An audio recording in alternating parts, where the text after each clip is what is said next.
happyful people. I hope you're having a wonderful time. It's a beautiful morning here in Jamaica. And guess what? I probably should have worn something red for this intro since it's almost Valentine's Day. And I have a beautiful DIY tutorial for you.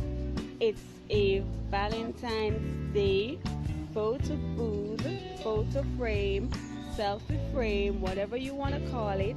It is going to add some spice to your Valentine's Day celebration. If you have not liked or subscribed to my channel, I'm just going to give you a few minutes to do so now. Tick-tock.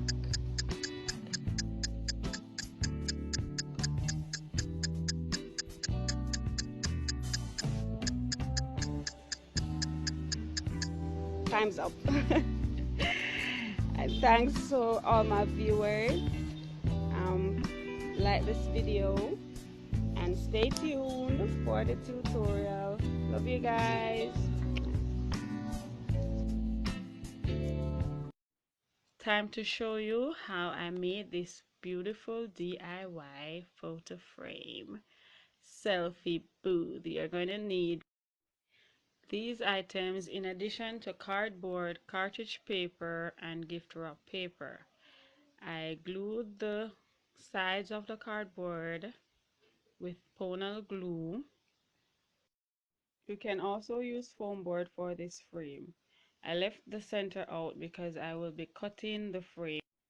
Next, I used something heavy to compress it, and once it was completely dried, I used measuring tape and a ruler to measure the size of the frame.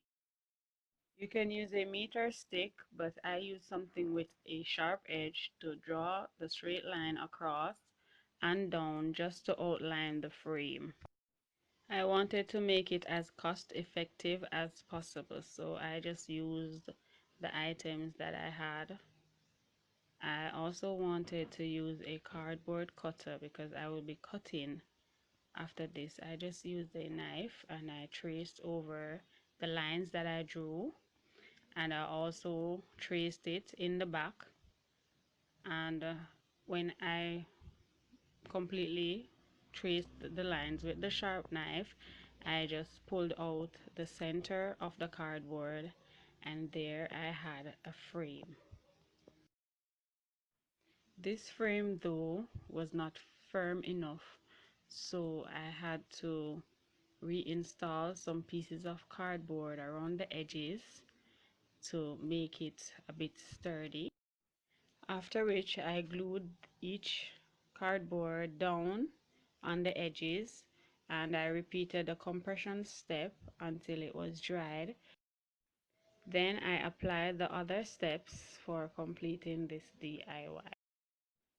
That concludes part 1 of this 2-part DIY project. Please to check the description box below, or you would see part 2 on the channel. See you in part 2, and I hope you do try this DIY and have fun with this photo frame selfie